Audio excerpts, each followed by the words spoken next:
या जो कचरा उठाने वाला हो जिसे टारगेट किया जा रहा है, या कोई सुपरस्टार हो बॉलीवुड इंडस्ट्री का। बात नाम में है, अगर उनका नाम मुसलमान नाम है तो उन्हें टारगेट किया जाएगा। अगर आप जाकर ट्विटर पे ट्रोल्स देखें, जो लोग शाहरुख खान के बॉयकॉट पठान को चला रहे हैं, उनका कहना क्या है, वो क्या बातें कह रहे हैं और किस चीज़ को शाहरुख खान के बारे में टारगेट किए जा रहे हैं। आज दुनिया भर में शाहरुख खान का नाम जाना जाता है, एक सबसे बड़े स्टार माने जाते फंसाया जा रहा है, क्योंकि शाहरुख खान उन अभिनेताओं में से कुछ अभिनेताओं में से एक हैं जिन्होंने पहले भी इस बात में उन्होंने अपना विश्वास जताया है कि हमारा जो देश है वो एक डाइवर्स कंट्री है, एक सेक्युलर कंट्री है, वहाँ अलग अलग धर्म के लोग यहाँ पे एक साथ एग्जिस्ट करते हैं। और इस चीज़ को उन्होंने बार बार एम्फसाइज़ किया है कि देश में जिस तरीके से एक पर्टिकुलर कम्युनिटी का रिलीजियस इंटॉलरेंस बढ़ रहा है, उस चीज़ को हमें उस पर ध्यान देने की ज़रूरत है, और इसीलिए बार बार उन्हें टारगेट किया जाता है, अपार्ट फ्रॉम द फैक्ट कि उनका नाम मुसलमान है। भगवा कपड़ा पहन के अश्लील डांस करते, इसलिए देखिए, भगवा कपड़ा पहन के अश्लील डांस करने वाले ये एक गाना नहीं है, ऐसे बहुत सारे गाने CBFC द्वारा पास किए जाते हैं।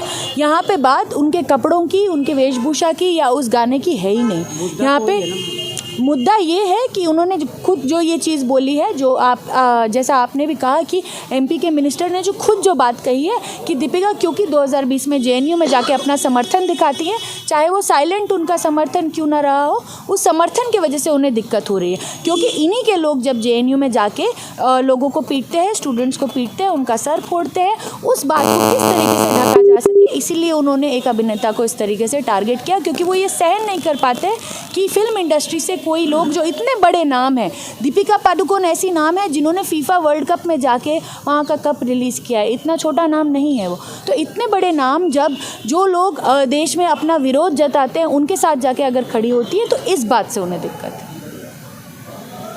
जैसे क्या शाहरुख खान जैसे मुसलमान है और दीपिका पादुकोण जो है JNU, जी यही रीज़न है बायकॉट करने का इनका, या कुछ और? आप बताइए और क्या रीज़न हो सकता है, क्योंकि गाना तो ये पहला नहीं है जहाँ ऐसे कपड़े पहने गए। ऐसे हज़ारों गाने हमारे देश में एक संस्था है जिसको सेंसर बोर्ड कहा जाता है, CBFC कहा जाता है, हज़ारों ऐसे गाने हैं, हज़ारों ऐसे फिल्म है, पूरे फिल्म है जो पास होते हैं, जिन्हें सर्टिफिकेट मिलता है, और A सर्टिफिकेट भी नहीं, U सर्टिफिकेट मिलता है इसी बोर्ड द्वारा। तो क्या हम यहाँ मुद्दा सच में सेंसरशिप का है या मुद्दा कुछ और है? क्योंकि अगर सेंसरशिप से सेंसर सर्टिफिकेट इस फिल्म को नहीं मिला होता या इस गाने को नहीं मिला होता तो आज ये फिल्म नहीं दिखाई जाती ना। मुझे ये बताइए मैम, जैसे आम जनता विरोध करती तो समझ में आता, लेकिन एक सरकार के मंत्री हैं जी जो इसका विरोध कर रहे हैं जी, तो एक सुनियोजित तरीके से किया जा रहा है इसका विरोध सरकार द्वारा। देखिए, ये सवाल आपको आम जनता से नहीं, आपको उन मंत्रियों से पूछना चाहिए, इस देश की सरकार से पूछना चाहिए कि जहाँ देश में भुखमरी चल रही है, जहाँ बेरोजगारी चल रही है, वहाँ पे अगर आप इन मुद्दों पे अपने स्टेटमेंट बना रहे हैं और पूरा का पूरा मेन स्ट्रीम मीडिया आप ही का माउथपीस बना बैठा है और इस पर अगर बात चला रहा है और विवाद चला रहा है, तो उनसे हमें पूछने की ज़रूरत है कि आपकी प्रायोरिटी क्या है इस देश में। ये सवाल उनसे पूछने की ज़रूरत है, आम जनता से नहीं। साध्वी प्रज्ञा सिंह ने भी कहा कि फिल्म को बॉयकॉट करना चाहिए, जो असली। देखिए, पहली बात तो हमें साध्वी प्रज्ञा को बॉयकॉट करना चाहिए कि पार्लियामेंट में टेरर अक्यूज होने के बावजूद वो बैठती हैं। सबसे पहले तो हम उन्हें बॉयकॉट करें, ये तो नहीं हो रहा है। वो तो चार्जेस के बावजूद वहाँ जाकर बैठ रही हैं भगवाधारी होकर, ठीक है, जबकि बहुत सीरियस टेरर चार्जेस है। ये हमारे ही देश में ये अनोखी चीज़ होती है, और जिन देशों के बारे में हम विवाद करते हैं और बात करते हैं, उन देशों में तो हम ये नहीं देखते कि टेरर अक्यूज जाके पार्लियामेंट में बैठते हैं। हमारे देश में ये हो रहा है ना, तो सबसे पहले उस पर बात उठाई जाए, उसके बाद हम कपड़ों के बारे में बात करें। हमें मुंह तोड़ जवाब देना आता है। ये मुंह तोड़ जवाब का मतलब क्या होता है? इसका तो कॉन्टेक्स्ट है ना कि पहले भी उन्होंने कुछ चीज़ें की हैं जिसके लिए वो जेल गई थी, जिसके लिए उनके ऊपर सीरियस चार्जेस है हमारे देश के लॉ के तहत। तो हमें भी समझने की ज़रूरत है, जब वो ऐसी चीज़ें कहती है इसका क्या मतलब है। हमें इन बातों को समझने की ज़रूरत है, ना कि उनकी तरह वो जिस लाइन पर महिलाओं के कपड़ों के बारे में बात कर रही हैं, महिलाओं के शरीरों के बारे में बात कर रही है, उसकी पुलिसिंग करने की बात कर रही है, उन चीज़ों का विवाद छोड़कर हमें ये पूछने की ज़रूरत है हमारे देश में सांसद में टेरर अक्यूज क्यों बैठ रहे हैं। कपड़ों पे बोल रहे थे, वही रामदेव जी जो है बोलते महिलाएं बिना कपड़ों के भी मुझे अच्छी लगती है, तो कोई बोलता नहीं। बिल्कुल कोई नहीं बोलता, और रामदेव जी खुद जैसे कपड़े पहनते हैं उन पे भी कोई स्टेटमेंट नहीं आता है। हम तो नहीं आज जाके पूछ रहे ना कि रामदेव जी भरी सभा में ऐसे कपड़े पहन के क्यों बैठते हैं। तो ये सारी चीज़ें महिलाओं पर ही आता है और इस मानसिकता को रेप कल्चर कहते हैं। क्या लगता है मैम, ये साजिश के तहत हो रहा है या ये सच में सनातन धर्म को ठेस पहुँच रही है? देखिए, अगर कोई भी धर्म या कोई भी देश प्रेम की भावना आपकी इतनी कमज़ोर है, जो इतनी छोटी छोटी चीज़ों से अगर उनका आहत हो जाए तो हमें ये पूछने की ज़रूरत है कि हमारा जो भरोसा है, हमारी श्रद्धा है, वो कितनी स्ट्रॉन्ग है। इतनी छोटी चीज़ों से अगर आपके बिलीव्स पे, आपके विश्वास पे ठेस पहुंच जाए तो हमें ये सवाल उठाने की ज़रूरत है। तो वो क्या धर्म के ठेकेदार हैं, हमें उनसे ये पूछने की ज़रूरत है। इस देश में मेजॉरिटी जनता जो है वो उसी धर्म से बिलोंग करती है ना। क्या मेजॉरिटी जनता आज देश भर में इन्हीं चीज़ों पे सड़कों पे उतर के आ रही है कि दीपिका पादुकोण ने एक फिल्म में कैसे कपड़े पहने? नहीं। और जो मुद्दे असल में जिन मुद्दों के वजह से उतर के आ रही है, उन मुद्दों को तो कोई कवर नहीं करता है। जब आशा वर्कर्स को महीनों पैसे नहीं मिलते, आप उनसे इतने इनह्यूमन तरीक़ों से काम कराते हो, तब तो कोई देश भर में इन चीज़ों पे चहल पहल नहीं होती है। तो हमें ये सवाल उठाने की ज़रूरत है कि किस चीज़ को मीडिया में डिस्कोर्स बनाया जा रहा है। सॉल्यूशन और हल तो यही होगा सर कि जब देश भर में जो आवाम है वो अगर जगे और सच में जो मुद्दे हैं वो उन मुद्दों को लेकर सच में सड़कों पर रोष दिखाए, तभी एक कुछ हो सकता है। एकजुट होकर अगर हम रोष दिखाएं, और आज जिस तरीके से ये इवेंट ऑर्गेनाइज हुआ वो भी कहीं ना कहीं उसी चीज़ में एक कंट्रीब्यूशन है कि हम अपना रोष जता सकें। जिस तरह से मुसलमानों को टारगेट किया जा रहा है, यहाँ पर बात की गई कि मुसलमान ही जो है देखा जा रहा है हिंदुस्तान में दूसरी कम्युनिटी का जो है वो टारगेट है, ऐसा क्यों और फिर यहाँ लोग इकट्ठे हुए? जी बिल्कुल, यहाँ पे बात ये है ना कि चाहे वो एक ग्राउंड लेवल पे आम रोज़गार का मजदूर हो, मतलब जो चूड़ी बेचने वाला हो जिसे टारगेट किया जा रहा है, या जो कचरा उठाने वाला हो जिसे टारगेट किया जा रहा है, या कोई सुपरस्टार हो बॉलीवुड इंडस्ट्री का, बात नाम में है। अगर उनका नाम मुसलमान नाम है तो उन्हें टारगेट किया जाएगा। अगर आप जाकर ट्विटर पे ट्रोल्स देखें, जो लोग शाहरुख खान के बॉयकॉट पठान को चला रहे हैं, उनका कहना क्या है, वो क्या बातें कह रहे हैं और किस चीज़ को शाहरुख खान के बारे में टारगेट किए जा रहे हैं। आज दुनिया भर में शाहरुख खान का नाम जाना जाता है, एक सबसे बड़े स्टार माने जाते हैं, उन्हें ऑनररी PhD दी गई है, बहुत सारी चीज़ उन पे किताबें लिखी गई है। क्यों उन्हें टारगेट किया जा रहा है? क्यों ऐसा है कि किसी और स्टार के फिल्म में अगर ये सारी चीज़ें होती है तो उन्हें टारगेट नहीं किया जाता? डिफरेंस वही है।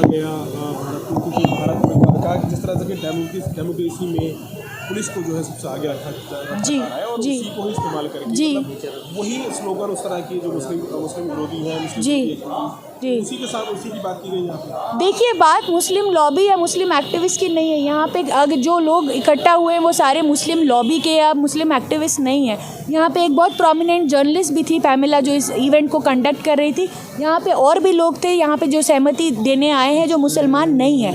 बात ये है कि आज सबसे ज़्यादा अगर टारगेटिंग किया जा रहा है तो वो मुसलमानों का किया जा रहा है, इसे आप डिनाई नहीं कर सकते। अगर देश भर में अलग अलग शहरों पर पहले घर तोड़े जाते हैं, उसके बाद उस पे कार्रवाई होती है कि क्यों घर तोड़ा गया, और जब देखा जाता है कि कार्रवाई कितनी गलत तरीके से हुई है, कितने सारे प्रॉब्लम्स और लैप्सेस है उसमें, तब आप इस बात को समझेंगे कि सच में यहाँ पे पुलिस जो है वो सिर्फ आपकी आइडेंटिटी देख के, जो चीज़ हमारे मंत्री भी ये चीज़ कहते हैं कि लोगों को उनके कपड़ों से पहचाना जा सकता है, उनके वेशभूषा से पहचाना जा सकता है, तो हम उसी बात को यहाँ से काउंटर करना चाहेंगे कि वेशभूषा की आप जब बात करते हैं, हम भी ये चीज़ मानते हैं कि जो लोग वर्दी में होते हैं वो इस तरफ जो जनता होती है उनको भी इसी चीज़ पर टारगेट करते हैं कि उनका धर्म क्या है, उनकी आइडेंटिटी क्या है, उनकी जाति क्या है। अच्छा मैडम, क्यों मुसलमान ही क्यों हम यहाँ पे दलितों की बात नहीं कर रहे, हम आदिवासियों की बात नहीं कर रहे? हाथरस में जब रेप होता है तो क्यों जबरन जाके यूपी पुलिस पहले बॉडी वहाँ पे जलवा देती है और उसके बाद कहती है कि नहीं, बॉडी पोस्टमार्टम के लिए अवेलेबल नहीं है, पोस्टमार्टम की जो रिपोर्ट्स आती हैं वो गलत आती हैं? क्या हम यहाँ दलितों की बात नहीं कर रहे? क्या आदिवासियों की बात नहीं कर रहे? हम इसे दलित मुस्लिम इसमें ही क्यों बात, हम इंसानियत को क्यों नहीं कहते? इंसानियत का मतलब क्या होता है? जो लोग टारगेट हो रहे हैं उनकी तो एक सर्टेन आइडेंटिटी है ना, बिल्कुल उनकी पहचान है। आप उस पहचान को डिनाई करेंगे? क्या उनकी पहचान नहीं है ये? आप ही क्यों नहीं कहते वहाँ इंसानियत का मतलब क्या होता है सर? अगर आप जाके देखेंगे जेल में, अगर आप परसेंटेज देखेंगे ना जो लोग अरेस्टेड हैं, और उनका अगर आप एक सर्वे करेंगे तो आप देखेंगे जो मैक्सिमम परसेंटेज लोग हैं वो इन्हीं कम्युनिटीज से आते हैं। ऐसा क्यों हो रहा है? ऐसा टारगेटिंग क्यों हो रहा है? क्या आप बता पाएंगे? इस चीज़ को लेकर 0.1% जो UAPA का है ना कन्विक्शन रेट होता है, आपको ये बात पता है? 0.1% कन्विक्शन रेट होता है और सालों ये लोग गुजारते हैं। कुछ दिन पहले की बात है, 28 साल जेल में रह के, 14 साल जेल में रह के मुसलमान लोग बाहर आते हैं और कहते हैं कि ये एक्विटेड है, इन पे कोई चार्जेस नहीं थे। तो बिल्कुल इनकी आइडेंटिटी, और हमें इन आइडेंटिटीज़ को उठा के बात करना होगा, और सिर्फ इनकी आइडेंटिटी नहीं, दूसरे लोग जो इनको ये शोषण कर रहे हैं, जो इनके ऊपर ये अटैक कर रहे हैं, जो इन्हें ऑप्रेस कर रहे हैं, उनकी आइडेंटिटी की भी बात करना ज़रूरी है। हाथरस में जिस महिला का रेप हुआ वो दलित थी, लेकिन जिन लोगों ने उनका रेप किया वो अपर कास्ट थे। ये बात भी हमें करने की ज़रूरत है। बिल्कुल आइडेंटिटी मैटर करती है। श्रद्धा मामले में क्या कहेंगे? क्यों नहीं, श्रद्धा मामले में हम बात करेंगे। वहाँ पे एक महिला का जिस तरीके से ये हुआ, चाहे वो मुसलमान हो चाहे वो मुसलमान नहीं हो, हम बिल्कुल उस चीज़ को कंडेम करेंगे। इतनी बर्बरता से उस चीज़ के बारे में बात की गई। पर आप ये बताइए मुझे, अगर आप श्रद्धा मामले की बात कर रहे हैं तो मीडिया में जिस तरीके से उन पर डिस्कोर्स चला कि क्या महिलाओं को शादी के बाहर अपने पार्टनर के साथ रहना चाहिए, क्या अपने पेरेंट्स का घर छोड़ना चाहिए, क्या लिव इन रिलेशनशिप सही है, क्या उनको ब्लेम करना सही था? मीडिया ने तो पूरी चीज़ में श्रद्धा को टारगेट किया।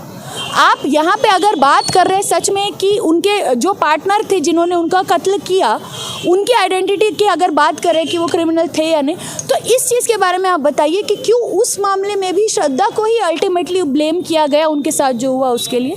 क्योंकि वो महिला हैं, चाहे वो हिंदू महिला हो, मुसलमान महिला हो, दलित महिला हो, आदिवासी महिला हो, पर वो महिला हैं, तो वो डिस्कोर्स उसी तरह से फॉर्म किया जाएगा। मैम आखिरी सवाल है कि क्या भारत में मुसलमान होना सज़ा है, शाहरुख खान हो या एक आम मुसलमान? देखिए, संविधान के तहत तो कोई भी आइडेंटिटी होना सज़ा नहीं होनी चाहिए, पर जिस तरीके से हमारी सरकार टारगेट कर रही है आज के समय में लोगों को, उस समय में ऐसा ही लग रहा है। पर जो आवाम है उन्हीं से हमें उम्मीद है कि जब ऐसी सरकारें पावर में आती है तो आवाम उठ के आती है। इतिहास भी इस चीज़ में गवाह रहा है और आगे भी हम यही